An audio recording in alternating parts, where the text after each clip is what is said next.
Hi അസ്സലാമു അലൈക്കും, welcome back to our channel.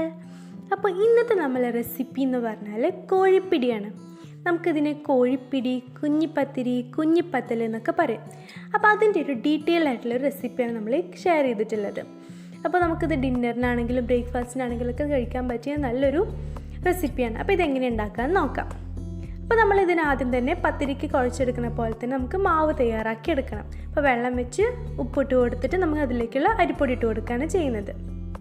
പത്തിരിപ്പൊടി ഇട്ട് കൊടുക്കാം. ഇനി നമുക്ക് വേണ്ടതെന്ന് വെച്ചാൽ ഇതിലേക്കുള്ളൊരു അരപ്പ് തയ്യാറാക്കണം. അപ്പോൾ അതിനായിട്ട് നമ്മൾ പാൻ വെച്ച് അതിലേക്ക് കുറച്ച് വെളിച്ചെണ്ണ ചേർത്ത് കൊടുക്കാം.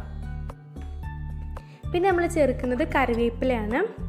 പിന്നെ കുറച്ച് ചുവന്നുള്ളിയും ചേർത്തിട്ട് തേങ്ങ ഇട്ട് കൊടുത്തിട്ട് അങ്ങോട്ട് വറുത്തെടുക്കാം. നമുക്കിത് വറുക്കേണ്ട ആവശ്യമില്ല, പക്ഷെ നമ്മൾ ഒന്നുകൂടി ടേസ്റ്റ് കൂട്ടാൻ വേണ്ടിയിട്ടാണ് വറുത്തെടുക്കുന്നത്. അപ്പോൾ അത് നന്നായിട്ട് അങ്ങോട്ട് വറുത്തെടുക്കാം. ഈ ഒരു അരപ്പ് നമുക്ക് ചിക്കനിലേക്ക് വേണ്ടിയിട്ടാണ്. അപ്പോൾ തേങ്ങ നന്നായിട്ട് വറുത്തിട്ടുണ്ട്.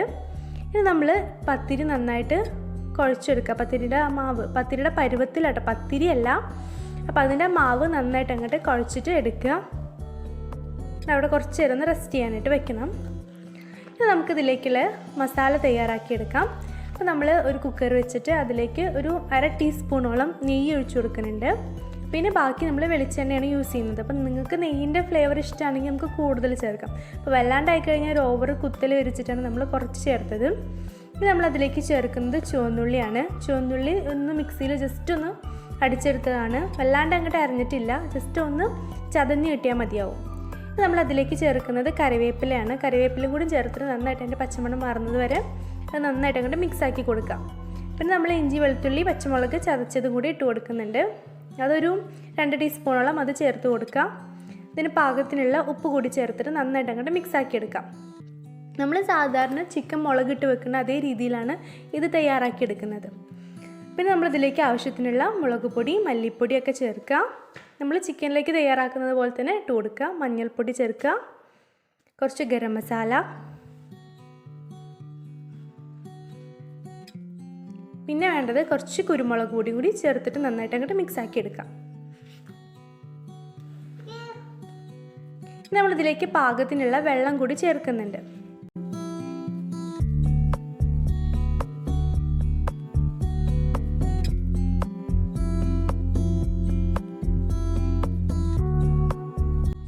നമുക്ക് ഇതിലേക്കുള്ള ചിക്കൻ്റെ പീസസ് ഇട്ട് കൊടുക്കാം. അപ്പോൾ ചിക്കൻ്റെ പീസസ് അധികം ബോൺലെസ് എടുക്കുകയാണ് നല്ലത്. എന്നിട്ട് അത് ചെറിയ പീസാക്കിയിട്ട് അത് നമ്മൾ ഇട്ട് കൊടുക്കുക. എന്നിട്ട് നമുക്കിത് അങ്ങോട്ട് വേവിച്ചിട്ടെടുക്കാം. ഈ സമയം നമുക്ക് ഇതിനുള്ള കുഞ്ഞിപ്പത്തിരി തയ്യാറാക്കിയെടുക്കണം, പിടി തയ്യാറാക്കിയെടുക്കണം. അപ്പോൾ ഈ മാവ് ഇങ്ങനെ കുഞ്ഞു കുഞ്ഞു ബോൾസ് ആക്കിയിട്ടാണ് നമ്മൾ എടുക്കുന്നത്. കണ്ടോ, ഇങ്ങനെ വളരെ ചെറിയ ബോൾസ് ആക്കിയിട്ടാണ് നമ്മൾ ഇതിനായിട്ട് എടുക്കാൻ. അപ്പോൾ ഈ ഒരു രീതിയിലാണ് നമ്മൾ ബോൾസ് എടുക്കുന്നത്. അപ്പോൾ വേണമെങ്കിൽ നമുക്കിങ്ങനെ ഒന്ന് ഫ്ലാറ്റ് ആക്കിയിട്ടൊന്ന് പരത്തിയിട്ട് എടുക്കാം, അല്ലെങ്കിൽ നമുക്കിങ്ങനെ റൗണ്ട് ആക്കിയിട്ട് എടുക്കുകയും ചെയ്യാം. അപ്പോൾ നമ്മൾ ഇത്രയും ബോൾസാണ് ഇതിന് തയ്യാറാക്കി എടുത്തിട്ടുള്ളത്.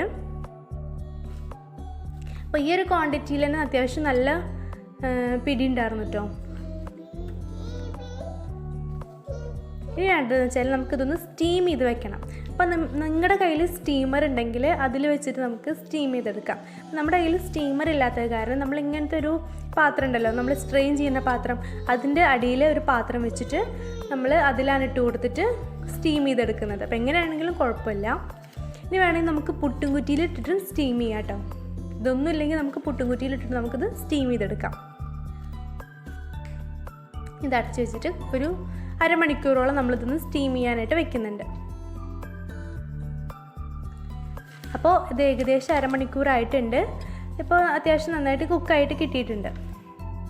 ഇനി നമുക്കിതിൻ്റെ പിടി തയ്യാറാക്കാനായിട്ട് അപ്പോൾ നമ്മളൊരു പാത്രത്തിലേക്ക് മാറ്റുന്നതിന് മുന്നേ നമ്മൾ അതിലേക്ക് കുറച്ച് പച്ചവെള്ളം തെളിച്ച് കൊടുത്തിട്ട് ഒന്ന് ഇതാക്കിയെടുക്കണം.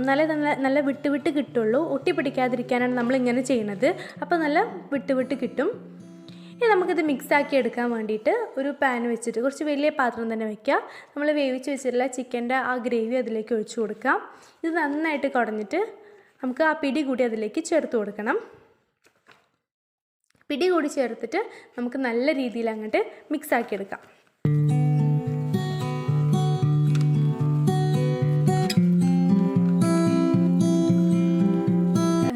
വല്ലാണ്ട് അങ്ങോട്ട് ഉടഞ്ഞു പോവാതെ നമുക്ക് മിക്സാക്കി എടുക്കണം. ഉടഞ്ഞു പോകുന്നില്ല, എന്നാലും മിക്സാക്കുമ്പോൾ വല്ലാണ്ട് അങ്ങോട്ട് കുത്തി ഇളക്കാതെ പതുക്കെ ഒന്ന് മിക്സാക്കി കൊടുക്കുക. ഇനി നമ്മളിതിലേക്ക് ചേർക്കുന്നത് നമ്മൾ നേരത്തെ അരച്ച് വെച്ച വറുത്തരച്ച ആ ഒരു അരപ്പാണ് നമ്മൾ ചേർക്കുന്നത്. അതുകൂടി ചേർക്കുക. എന്നിട്ട് വീണ്ടും നന്നായിട്ട് അങ്ങോട്ട് മിക്സാക്കി എടുക്കണം.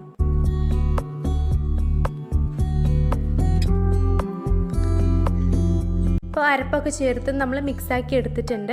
ഇനി നമ്മളിതിലേക്ക് ചേർക്കുന്നത് 2 ടീസ്പൂണോളം അരിപ്പൊടിയാണ്. അരിപ്പൊടിയിൽ കുറച്ച് തേങ്ങാപ്പാൽ ചേർത്തിട്ട് അതുകൂടി ഒഴിക്കുന്നുണ്ട്.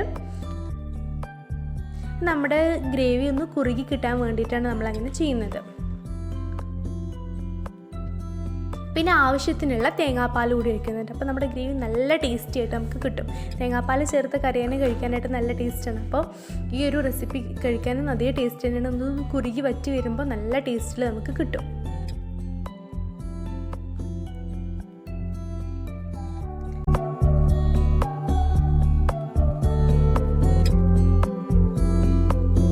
തേങ്ങാപ്പാലൊന്ന് നന്നായിട്ട് കുറുകി വന്നു കഴിഞ്ഞാൽ നമുക്കിതൊന്ന് വറവിട്ട് കൊടുക്കാം. അപ്പോൾ വറവിടാനായിട്ട് നമ്മളൊരു പാൻ വയ്ക്കാം. അതിലേക്ക് ആവശ്യത്തിനുള്ള നെയ്യ് ചേർത്ത് കൊടുക്കുക. നെയ്യും പിന്നെ നമ്മൾ കുറച്ച് വെളിച്ചെണ്ണ കൂടി ചേർക്കുന്നുണ്ട്.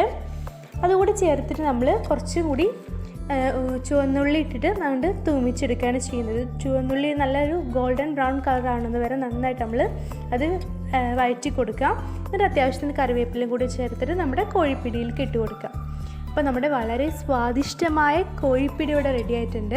നമുക്ക് സൽക്കാരങ്ങളിലൊക്കെ ഉണ്ടാക്കാൻ പറ്റിയ നല്ല ടേസ്റ്റി ആയിട്ടുള്ളൊരു റെസിപ്പി തന്നെയാണ്. നമുക്ക് ഡിന്നറിനൊക്കെ ആരെങ്കിലും വന്നാലൊക്കെ പെട്ടെന്ന് തന്നെ തയ്യാറാക്കി കൊടുക്കാം. നമുക്ക് ചിക്കൻ മാത്രം മതി. അപ്പോൾ എല്ലാവരും എന്താണെങ്കിലും ഒന്ന് ട്രൈ ചെയ്തിട്ട് നിങ്ങളുടെ ഫീഡ്ബാക്ക് അറിയിക്കാം. അപ്പോൾ നമ്മുടെ ചാനൽ ഇഷ്ടപ്പെട്ടാൽ സബ്സ്ക്രൈബ് ചെയ്യുക, ലൈക്ക് ചെയ്യുക. അപ്പോൾ വീണ്ടും അടുത്തൊരു നല്ലൊരു വീഡിയോ ആയിട്ട് വീണ്ടും കാണാം. താങ്ക്